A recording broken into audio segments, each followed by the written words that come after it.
we'd like to do now is invite some representatives of different sectors to join us to respond to the report and then to open it up to questions from the audience. So I'd like to welcome Aimee Shortman,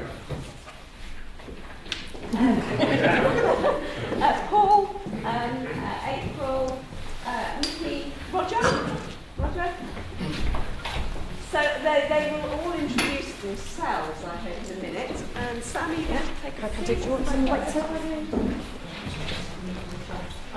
So to kick off so Roger, I'm going to ask you actually at the moment to kick off discussion. So Roger is the director at Ujima. I am chairman director of the Ujima Radio, director of Tomorrow Today Community Consultancy. And Roger, I'd like to ask you whether this idea of a community media collector has any resonance and kind of what's your experience of working with young people? Total resonance in terms of working with young people and some of the things we do. We've got a community radio licence, so we broadcast around 24,000. We've got a music of black origin licence.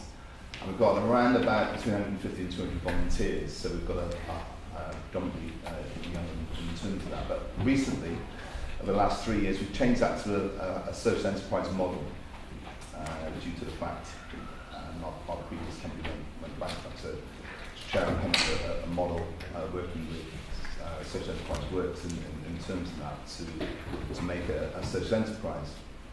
And what we've done recently with my director Paul Sanders, who's now with Bosca, but we've spent this year particularly working on a variety of media projects. We've partnered up with Northwest Media Centre in Trinity in terms of that. We've got a model which we also with the Watershed as well, called the citizen journalism model, where what we've done is utilise things that are happening within the city, such as the elected mayor, or the mayor elections, or Bristol Big Green Week, or the Creative Digital Activism Programme. We've made a series of radio programmes around that. What have we done is just given people skills and confidence in terms of that.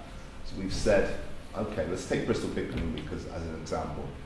It's not about the polar bear, with green issues, okay, for our community within St Paul's and Easton predominantly, the Lawrence Hill area. So it's not about the polar bear melting on an ice cap, terrible as that is in terms of that. What we've said is that, okay, how do green issues affect you? M32 corridor going straight through your community. What's the residents in terms of that? That's one of the most polluted stretches of the motorway in the UK, where people live there. Hand goes up, I live there, right, okay. What's happening? Oh yeah, it's really noisy, I can't hang my washing out. Okay, there's a media producer, I'm thinking, I'm getting the story here. There's a school there, isn't there? Okay, here's your recording device, it's got a camera in your pocket.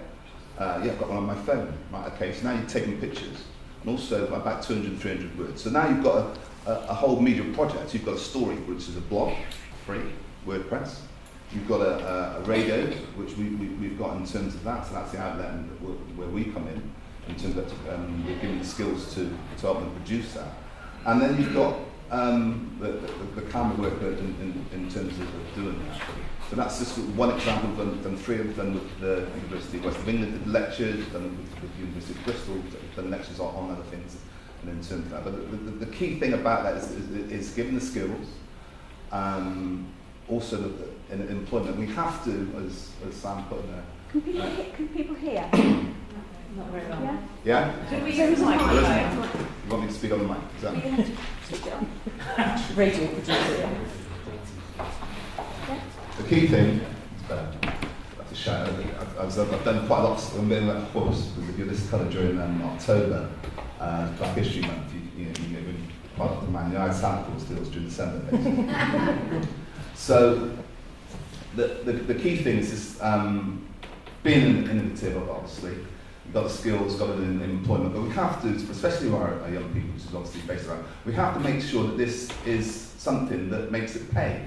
I was glad to see that. It's just like altruistic and it's very nice volunteering, helping your community. It's wonderful, great things, obviously we want that in terms of the radio show, but we have to make sure that this is employment, and that your innovation, your key ideas in terms of how you put that radio program together, or maybe using it in other parts of the career, is something that can pay and give you a career in different ways. As a freelancer, or going into put a couple of our people through to the BBC program, get a little piece of work here and there. It has to make sure we have to demonstrate that social enterprise and innovative model in terms of that. So that's basically that one. Thank you, Roger. Can I move on to Aimee? Aimee, you're an employer, and would you like to talk briefly about your experience of working with young people and what that means to your business? You're director of the... Yes, I'm director of Serial Managers. We're an IT support company, and our entire workforce is under 25 and under, and we take most people from the age of 16, 17, there's 10 of us at the moment, and we work with them all the way through their apprenticeship journey. So we start them at a level 2 qualification and see them all the way through to level 4. It's something that myself and our technical director are very passionate about. We believe we get a much broader skill set from young people in terms of their ability to learn in a more creative way. Certainly through an apprenticeship scheme, they learn more role-specific qualifications, so graduates are great, but they don't learn a practical application of the job in terms of the technology that they're using. From that perspective, we have great technical skills, and we can nurture homegrown talent. I spoke to Nicky yesterday, and she came up with a whole homegrown talent, and I love that word because we see young people all the way through their journey in their career, and our technical director actually came up with an apprenticeship scheme 20 years ago, and is now, owns his own IT company. So it just goes to show how if you support young people in their journey of their career, that the rewards to the business is much greater. So we're very passionate about the fact that young people are, young people are our future, but so is technology. And if you can put the two together, then we've got a great workforce for the future. Okay, thank you. I'm going to ask you to just do a sort of quick presentation, and then I'm going to open it up. So I'm going to challenge a few people on something to say. So, Paul, over to you. I think this is a brilliant question. Thank you for the report, Sam. It's a really great document, and it's something to really bite into. I'd like to talk about biology. I happen to be a graduate biologist. I came to Bristol in order to do biology. And what we're talking about here is an ecology. Ecology is about individual entities and the whole environment, and that's how people get their jobs in this sector. It's all about individual talent. So all the things that Sam put up there about core skills are absolutely right. Anybody could do this, but very few people have the high level to be able to do it and earn a living. I'm utterly unsurprised that we're talking about policy failure, because this is far more organic than that. People will make their ways through. We need to create the right places for them to make their ways through, like this. We need to create the right pathways for them to make their way through. And those pathways could be about going to university, they could be about doing apprenticeship, they could be about learning on the internet. They have to be all of those, because that's the way that things will work. The thing that excites me about our area is that we can join creative and cultural together completely transparently. I don't see a distinction really between one or the other. We've got massive issues about how things are measured. So full-time employment is a real issue when people earn a living in the creative sector, in any form of creativity. So I only really have three things to say. This is all about ecology.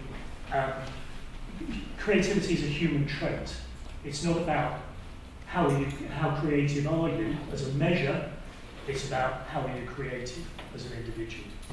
And it's all about competencies. It's all about the ability to do things to a very high level. That's not necessarily about qualifications. It's certainly about experience. And we need to connect the really bright people who can really make a way through this into the jobs, because what all the employers need is the best possible people working in their companies. That's what we need, and that's what we need to provide. And so we need to clearly work with employees and employers. Paul, do you just want to say who you are? Because I know that most people in the room know who you are, but that you're representing me. I think people tend to say about me I wear a number of hats, which makes me sound like some kind of hydra. I am a consultant. I work with the council, particularly with April, in there about skills development and as a consultant on the enterprise zone. So if you want to talk about the enterprise zone, I can do that. I work with Nicky on the skills development within the Local Enterprise Partnership. I chair the Local Enterprise Partnership Group on Creating. Thanks, Paul. I think that was enough hats. I do a few other things in my spare time. And April. I Yeah. don't know. Should be. Yes, I'm useless with these, but as part of the Council's Economy and Inclusion team, working with Stephen, I've been working with Sam and Karen since the beginning on this project, and there are two major things that I see as it really offering possibility for Bristol. We have a huge problem of young people who are not working, which is actually much greater than the statistics show, because we know that there are a lot of young people who don't have jobs, are trying very, very hard to find them, are not going to sign on at the job centre because very often they're ashamed to do so, and so they're not getting support. And when they do try and find things, all they're being offered is jobs that don't really have a future. And so you can't really blame them for not taking a job that they're not interested in and which they don't think is going to provide them an ongoing, sustainable John. Sorry. I wasn't good with these things. And the work, particularly the work with the idea of finding a whole range of possible routes into employment and training that can meet the needs of different people is a way of offering new pathways and new hope to a lot of these young people who are quite simply ready to give up. In some cases, sorry that they've even made an effort to get A levels or whatever. The second thing is the focus on the community sector organisations, because we know that these are the organisations that actually contact people, that people are used to engaging with, that people will listen to when they might not go straight to college. They might not go straight to university, they might not go straight to the job centre, certainly not to the council, but they will go to the local organisation, whether it's a youth worker, whether it's a place like Norwest Media Centre, whether it's a cultural centre like Trinity, which just happens to be down the road. And this is a first step in a way of engaging a lot of young people who would, and older people in fact, who would otherwise just not have any way of finding out, and therefore of getting the support that they need to move on. And Nicky, do you want to introduce yourself? You've got the mic. Hi everyone, I'm Nicky Williams. My new role is at the West of England LEP as the Creative Skills Advisor for the West.